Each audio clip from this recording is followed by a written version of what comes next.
Bonjour à toi. Alors, pour tout le mois de mars, l'Université de la Présence va te parler de guerre et paix. Parce que toi, comme nous, on rêve de paix sociétale, de paix mondiale. Mais avant tout, nous avons besoin de prendre conscience des endroits où c'est encore la guerre en nous, où c'est encore la guerre avec les autres et où c'est encore la guerre avec notre environnement. Donc, on va te proposer trois vidéos. Aujourd'hui, on va te parler de vraiment comment aller vers plus de paix intérieure, de te rendre compte des conflits que tu héberges encore à l'intérieur de toi. La semaine prochaine, on te parlera de comment implémenter cette paix intérieure dans tes relations. Et le 20 mars, on te parlera de comment t'ouvrir pour recevoir cette grâce transcendantale avec le tout. Et enfin, nous t'invitons pour un webinaire le 27 mars à 12h30 en direct où nous approfondirons tous ces sujets de manière à que peu à peu, eh bien, cette paix intérieure s'installe dans tous les secteurs de ta vie. Donc aujourd'hui, bienvenue sur le sujet de comment améliorer ta relation avec toi-même pour être de plus en plus en paix. Et c'est toujours pareil, c'est en te changeant toi-même que l'environnement, eh bien, va changer, tes relations aux autres vont changer. C'est la base. Graines de paix, sème à l'intérieur, graines de paix, pour vaincre la peur. Graines de paix, pousse à l'intérieur, graines de paix, pour un monde meilleur. Oui, bonjour, bienvenue. Donc, c'est un refrain d'une chanson qui s'appelle Graines de paix que tu peux aller écouter sur Internet.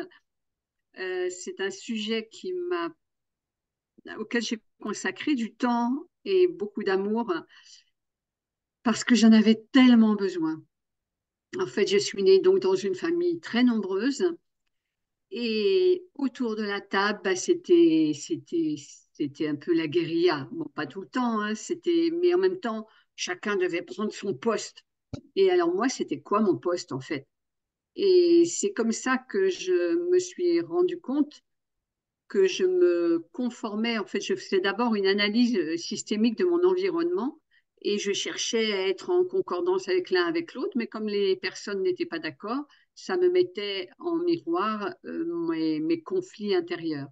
Et c'est vrai que j'ai connu beaucoup plus tard une forme de conflit où j'avais des difficultés à me situer parce que à l'intérieur de moi, c'était pas unifié.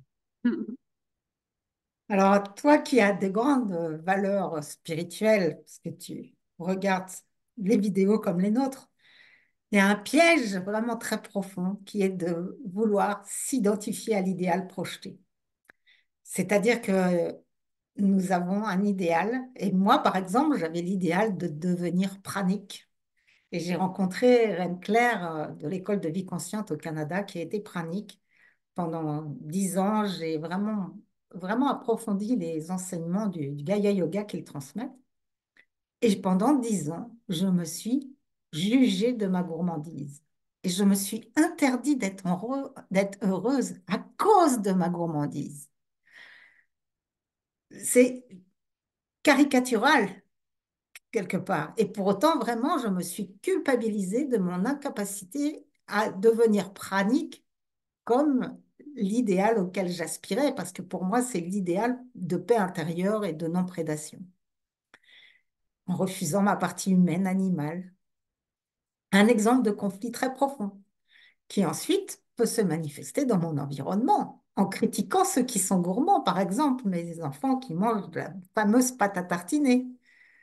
Tout ça est lié à une culpabilité de ne pas être capable de m'accueillir tel que je suis dans l'instant et non pas tel que je voudrais être. Alors, s'accueillir tel que l'on est, c'est un vaste sujet. Donc, autour de la table familiale, moi, j'étais celle qui pleure à cause de sa sensibilité. Et donc, j'ai fait avec, voilà. Et simplement, bien des années plus tard, j'ai découvert que, eh bien, les émotions, c'était quelque chose à accueillir, à faire avec. Il y avait quelque chose qui se passait. Et donc, il m'a fallu déconstruire la croyance que les émotions, c'était pas bien. Et donc, d'être dans cet accueil de l'émotion. Ça a été un parcours un peu délicat.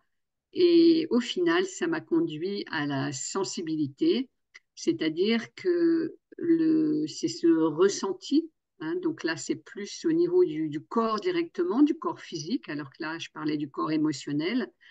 Et donc, quand on est dans cette grande sensibilité du corps physique, on perçoit des signaux, hein. Je parle souvent de résonance. Donc, en l'occurrence, moi, je suis facilement en résonance avec mon environnement ou en résonance avec des choses qui sont en moi.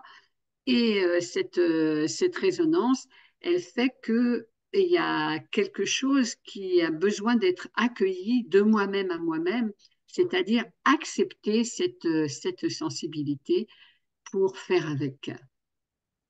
Oui, et ce qu'on appelle vraiment l'alignement, hein, c'est quand le corps physique avec son ressenti, l'émotion avec donc ce corps émotionnel, les pensées du corps mental et l'alignement aussi avec le tout, avec notre être, avec notre partie spirituelle, ont toutes la même, on va dire, syntonie de fréquence.